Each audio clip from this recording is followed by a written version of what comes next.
안녕하세요. 제 아내는 상당히 미인이었고 차림새도 근사했습니다. 바로 아내에게 반했고 반년 정도를 아내에게 끈질기게 구했습니다. 아내는 처음엔 정중히 그리고 냉정히 저를 거절하였지만 지극정성을 다하는 제게 어느 순간부터 마음을 열었습니다.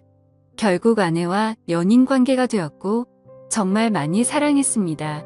처음엔 일방적이었지만 아내도 성실한 제 모습을 인정해 주었고 세상 부러울 것 없는 커플이 되었습니다. 아내와는 2년 남짓의 짧지만 불꽃 같은 연애를 했고 결혼하게 되었습니다. 세상 부러울 것 없는 남자가 된 듯했습니다. 결혼 당시 형편이 넉넉지 않아 대단한 곳으로는 못 갔고 남들 다 간다는 셈으로 신혼여행을 갔습니다. 뭐 그래도 처음 겪는 외국의 풍경을 눈에 담는 것조차 가슴이 벅찼고 저희 부부는 그것조차 감격스러웠습니다. 뭐 제 생각이지만 아내는 다를 수도 있었겠네요. 그래도 별탈 없는 신혼여행을 보냈고 거기서 첫째를 갖게 됩니다. 지금 생각해도 아이는 제 축복이고 제 인생의 절반 이상을 차지하는 소중한 존재입니다. 신혼여행을 다녀온 뒤 임신한 아내는 직장을 그만두었고 전업주부의 길로 들어섭니다. 활동적이고 사교적이었던 아내의 입장에서는 상당히 힘들었을 수도 있었겠네요. 무료하다는 이야기를 종종 했었으니까요. 저는 결혼 전부터 식당을 운영하고 있었습니다. 김치찌개집이었는데 어머니 손맛이 상당히 좋아 그 비결을 이어받아 가게를 열었고 장사를 하게 되었습니다. 장사는 잘 되었습니다. 20평 남짓의 작은 가게라 많은 수입이 있진 않았지만 그래도 남들 먹고 사는 정도 이상은 벌었던 것 같습니다. 사실 제가 가방끈이 조금 짧았고 이 정도 벌이에 안정적인 삶을 살 수 있다는 것에 감사하며 살았습니다. 임신한 아내와 뱃속에 있는 아이를 생각하며 열심히 장사를 했습니다. 그리고 신혼여행 10개월 후 저희는 세상에서 가장 빛나는 보석을 얻게 됩니다. 너무 사랑스러웠어요. 저에게는 아내와 아이가 동기부여가 되었고 2호점까지 내게 됩니다. 2호점은 1호점에 비해 10평을 늘려 30평 정도로 크게 했고 마찬가지로 장사는 잘 되었습니다. 저 역시 많이 바빠졌네요. 아내는 출산하고 종종 가게에 아이를 데려와 도와준 적이 있긴 했지만 아이가 기어다니기 시작하면서부터 거의 오지 못했습니다. 그러다 둘째를 임신하였고 저와 아내는 서로의 역할을 충실히 하기 위해 가게와 육아를 분리했습니다. 그러던 중 둘째가 태어났고 별탈 없는 일상을 지내던 중 아내의 외도를 발견했습니다. 대학 시절 같이 학교를 다녔던 선배였더군요. 아이들이 유치원과 어린이집에서 돌아오면 직원에게 가게를 맡겨두고 육아를 도우러 집으로 돌아왔습니다. 아내는 취미 생활을 해보겠다고 테니스와 수영을 등록했고 제가 집으로 오면 나갔습니다. 주 3회 정도 되었던 것 같네요. 아내는 외출을 하면 자정을 기본으로 넘어 들어왔습니다. 무슨 수영 강습이 그리 오래 걸리냐고 물어보며 강습 후 모임이 있다거나 친구를 만난다고 둘러댔습니다. 처음엔 육아 스트레스에 많이 지쳐 그러려니 했습니다. 오히려 잘 놀다 오라는 말까지 했습니다. 가게 2개를 운영하며 잘 못 챙겨준 것도 미안했으니까요. 날이 밝아서 들어온 적도 종종 있었습니다. 그건 좀 아닌 것 같아서 그때마다 저는 화를 내었고 부부싸움으로 이어졌습니다. 그러던 중 종종 들르는 인터넷 커뮤니티에 다른 사람이 작성한 아내의 불륜 사연을 보았고 그때부터 찜찜한 기분이 들었어요. 어느 날 와이프 핸드폰을 몰래 보았습니다. 한 남자와 주고받은 카톡이 있었습니다. 내용을 보니 가관입니다. 그 남자의 은밀한 사진과 아내의 은밀한 사진들이 교차되며 대화가 오갔고 차마 입에 담기 힘든 낯뜨거운 대화들이 담겨져 있었습니다. 세상이 그렇게 믿었던 아내의 불륜이 이렇게 제게도 찾아왔습니다. 주저앉았고 망연자실했습니다. 한참 허공을 바라보다가 화가 치밀어 다 뒤집어 엎어버릴까 하다가 차분히 생각할 시간을 가졌고 다음날 아내에게 조용히 말을 꺼냈습니다. 와이프는 당돌하게도 왜도 사실을 순순히 인정하네요. 아니라고 해명이라도 하길 바랐는지도 모릅니다. 뭐 증거가 그리 나왔으니 발뺌하기도 어려웠겠지만요. 아내를 다그쳤고 저는 남자를 만났습니다. 카톡 내용을 들이밀었습니다. 그 남자도 처음 겪는 일이고 무서웠는지 저한테 있었던 일을 다 말해주더군요. 대학 선배였고 졸업 후 과 모임에서 만나 정을 키웠다고 합니다. 물론 아내가 애 딸린 유부녀인 것도 모두 알고 있었고요. 이야기를 들어보니 이 두 년 놈들 대단합니다. 가장 황당했던 사건은 주말에 저는 일이 있어서 못 갔던 여행을 그 남자와 아내 그리고 저희 아이들과 같이 갔답니다.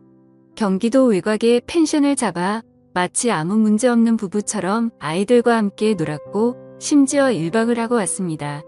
당시엔 제가 일이 있어서 너무 미안해했고 친구네 부부와 간다고 하여 아무 의심 없었거든요. 그런 줄로만 알았었는데 아이들 입단속을 얼마나 잘 시켰는지 저는 전혀 모르고 있었습니다. 심지어 아내에게서 교차 체크한 결과 그날 부적절한 행위까지 했다고 자백받았습니다. 어떻게 사람이 이럴 수 있을까요?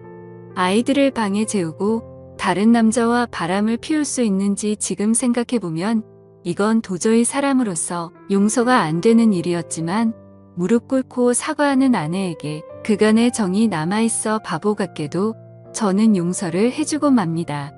제가 등신이 많네요. 그때 봐주는 게 아니었는데 애들도 둘이나 있고 처음 당하는 일에 어안이 벙벙했던 터라 애석하게도 저는 용서를 해주었습니다. 미친 듯이 화가 났지만 그래도 아내를 너무 사랑했습니다. 모든 게 못난 제 탓이려니 했고 앞으로의 미래만 보고 원상태로 돌리려 많이 노력했습니다. 주말이면 아내와 아이들과 함께 매주 놀러갔고 의식하지 않으려 그간의 일들을 입 밖에 꺼내지도 않았습니다. 아내도 많이 달라지는 듯 했고 자정이 넘어서에 들어오던 위험한 외출은 거의 없어졌습니다. 시간이 지나니 일주일에 한 번 정도는 늦게 들어오는 날이 있었으나 설마 또 그렇겠냐는 아니란 생각을 했네요. 그러다 또 사건이 터졌습니다. 어느 날 아내는 저에게 한증막에 다녀온다고 기다리지 말라고 톡을 보내왔습니다. 순간 너무 찝찝했는데 용서했다고 하나 그 당시의 일을 완전히 잊지는 못했던 것 같습니다. 예전에 와이프 폰에서 보았던 모텔로 애들을 재우고 무작정 가보기로 했습니다. 카카오 택시의 이용 내역에서 발견한 곳입니다. 남양주에 있는 한 숙박업소였습니다. 전 그곳 주차장에서 아내의 차를 발견하고 말았습니다. 이런 기막힌 우연은 어떻게 딱 들어맞는지 왜 또 이런 시련을 또 겪어야 하는지 너무 아팠습니다. 주차장에 나란히 세워져 있는 또 다른 차가 굉장히 의심스럽더군요. 상대방 차는 벤츠였고 아내 차는 아우디였습니다. 아내에게 차를 중고로 뽑아준 지 보름도 채 안 되었을 때 이 사건이 터져버린 것입니다. 나란히 그 두 대의 차를 핸드폰으로 찍어놨습니다. 그리고 와이프가 내려오길 기다렸습니다. 처음에 3층에서 한 남자가 내려오더군요.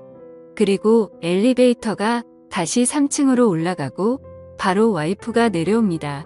먼저 내려온 남자는 저만치 멀리 가서 담배를 태우고 있었고 3층에서 내려온 아내는 저를 보더니 황당해 하더군요. 그 표정을 잊을 수 없습니다. 저는 바로 와이프를 추궁하기 시작했습니다. 왜 한증막을 간다던 사람이 여기 있냐? 누구랑 있었냐? 아내는 혼자 있었다라는 말만 하더군요. 말도 안 되는 억지였지만 아내는 이번에 걸리면 끝이라는 걸 알기에 딱 잘라댑니다. 아니 어떻게 혼자 모텔에 있을 수 있냐는 말에 이곳이 온천이 나와 여기로 왔답니다. 그때 멀찌감치 있던 3층에서 내려온 남자가 의심되어 그 남자에게 다가가 물어봤습니다. 그 남자는 아내를 전혀 모른다고 했습니다. 아내도 모르는 사람이라고 했습니다. 아내와 6년 살면서 처음으로 손찌검을 했습니다. 아내를 데리고 모텔 3층으로 올라갔습니다. 몇 호에 있었냐고 물어보니 대답을 안 해주더군요. 혼자 있었으면 몇 호에 있었는지 말해보라고 화를 내었고 끝까지 대답을 못하자 저는 1층 로비로 갔습니다.